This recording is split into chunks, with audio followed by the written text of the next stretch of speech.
Herman Boone has recently been hired as the head football coach at the new T.C. Williams High School in Alexandria, Virginia. He has an impressive coaching resume, having won 5 state titles in North Carolina during his 10-year coaching career. T.C. Williams is a new high school in the area, and Herman and his wife were looking for a change of scenery to raise their young family. Thus, Herman was very interested in the job when it became available. Upon his hiring, Herman received word that his staff would include Bill Yost, one of Alexandria's top football coaches. Though the two men have no prior relationship, it is clear that there is some tension between the two of them. Herman has been given liberty to make hiring and firing decisions, but it is clear to him that Yost's football experience, area reputation, and passion can be valuable to the program if Yost chooses to accept the position. Foremost of the many challenges Herman faces is Bill's willingness to accept a subordinate role as an assistant coach under Herman. Bill is known as a strong, independently minded individual, and it has been over 15 years since he worked under a head coach. Adding to these difficulties is the rumor that Bill has been nominated for the Virginia Coaches Hall of Fame. Herman is unsure of how that potential recognition will play into Bill's decision and future involvement with the T.C. Williams team. Bill Yost has been the head football coach at Alexandria High School for the past 15 years. During his 15 years, his teams won 14 district titles, 11 regional titles, and 3 state championships. When Bill heard about the opening of T.C. Williams, he liked the idea of new facilities and a new challenge. Bill thought he would be a great fit as head football coach at T.C. Williams. Therefore, after the conclusion of the previous season, Bill resigned as head football coach at Alexandria and waited for the school board to name him head coach at T.C. Williams. Shockingly, an unknown younger coach from North Carolina named Herman Boone was given the head coaching job at T.C. Williams. Deeply angered, Bill immediately decided to seek coaching opportunities elsewhere, especially because his recent nomination to the Virginia Coaches Hall of Fame is dependent upon one more winning season as a coach. Herman has contacted Bill about working on his staff as an assistant coach. However, Bill had always thought that his membership in the Hall of Fame would be as a head coach, so he is reluctant to take an assistant role with the T.C. Williams team. Many of Bill's old players from Alexandria High have transferred to T.C. Williams, drawn by its new facilities and the chance to play for Bill. Bill is dedicated to his players and has spent his life working for the chance to coach them. Bill decides it is in the best interests of his players and himself if he accepts an assistant position at T.C. Williams. The T.C. Williams football team is about to have their first meeting. Let's see how the meeting goes and how well Boone and Yost work together to manage the new football team. All right, listen up. I'm Coach Boone. I'm going to tell you all about how much fun you're going to have this season.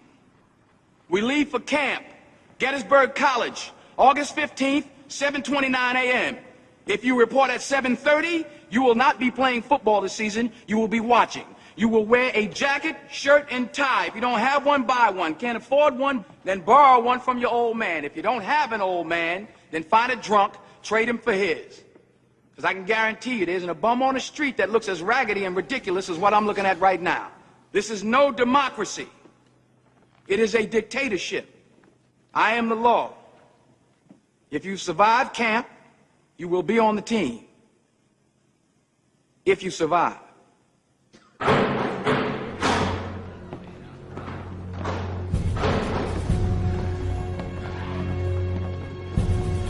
With him calling the shots, ain't none of us gonna see nothing but the bench this year.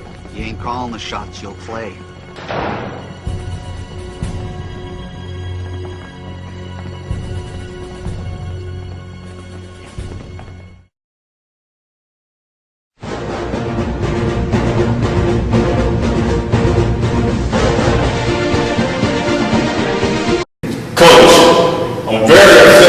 Disrupting our first team meeting. You can't conduct yourself that way in front of the team. You know, Coach, the way I see it, you've done a poor job of getting this team off on the right foot this season. You need to get your act together if you're going to win any games this year. Well, let's get one thing straight. I'm the head coach, you're the assistant coach. We're going to run the season by my team's strategy. If you can't accept those terms, I expect that you find coaching elsewhere. You need me as an assistant coach. I have the community's support, and I know these boys. You may know the boys, but I know how to win. Do you realize that you were threatening a Hall of Fame nominee and a 3-time state championship coach? That's enough, coach. I'm not going to keep having this out of you. As long as I'm the head coach, you're going to follow my team's strategy. You can accept those terms, or you can leave. Coach, I'll leave. Analysis of the retribution strategy. In this scene, it is evident Boone used the retribution strategy in attempt to influence Yost.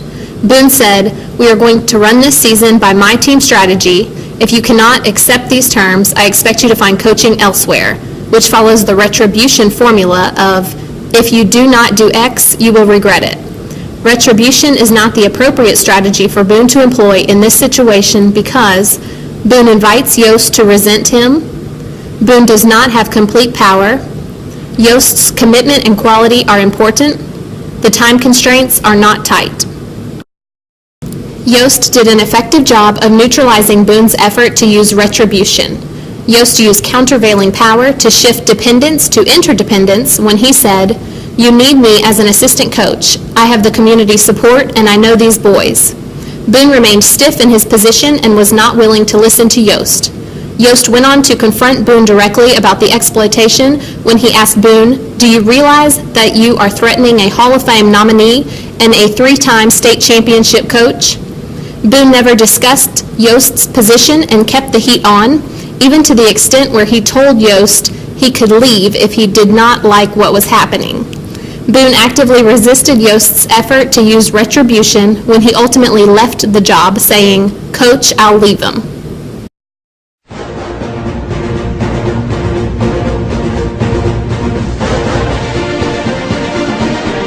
Coach, I'm very upset with you for disrupting our first team meeting. You can't keep conducting yourself like that in front of the team. Herman, it seems to me that you've done a poor job of getting this team off on the right foot this season. If you're going to win any games, you really have to get your act together.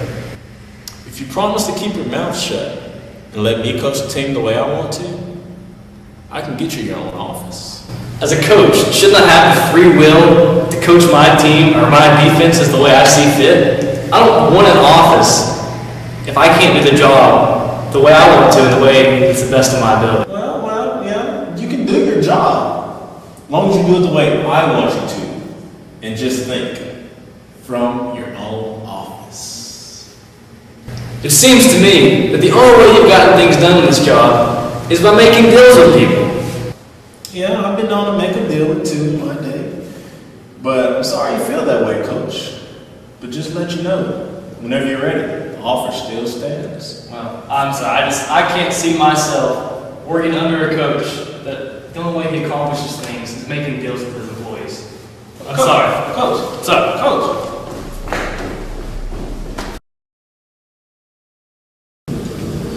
Analysis of the reciprocity strategy.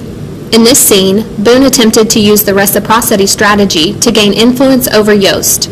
The reciprocity formula of, "If you do X, you'll receive Y," is used in Boone's statement, "What if I tell you I can get you your own office, as long as you let me do all the talking from now on during the team meetings?" Boone should not have attempted to use reciprocity because there had not been adequate time to build trust. Everything can become viewed as negotiable. Boone may run out of rewards to offer Yost. The team needs are not specific and short-term. There are not established exchange norms. Yost worked to neutralize Boone's reciprocity effort by examining the intent of any gift or favor. Yost did this by saying, "As a coach, shouldn't I have the free will to coach my players the way I see fit? I don't want or need an office if I can't coach the players to the best of my ability." When Yost's effort did not shift Boone's strategy, Yost went on to say, "I'm sorry, Coach, but it seems like since you have been here, All you have been doing is making deals to get stuff done. Yost effectively confronted Boone's manipulation. Boone stuck to the reciprocity strategy despite Yost's comments and left the deal open to Yost for an indefinite amount of time. Yost refused to bargain with Boone by saying, "I can't see myself working under a coach who accomplishes things by making deals with his employees."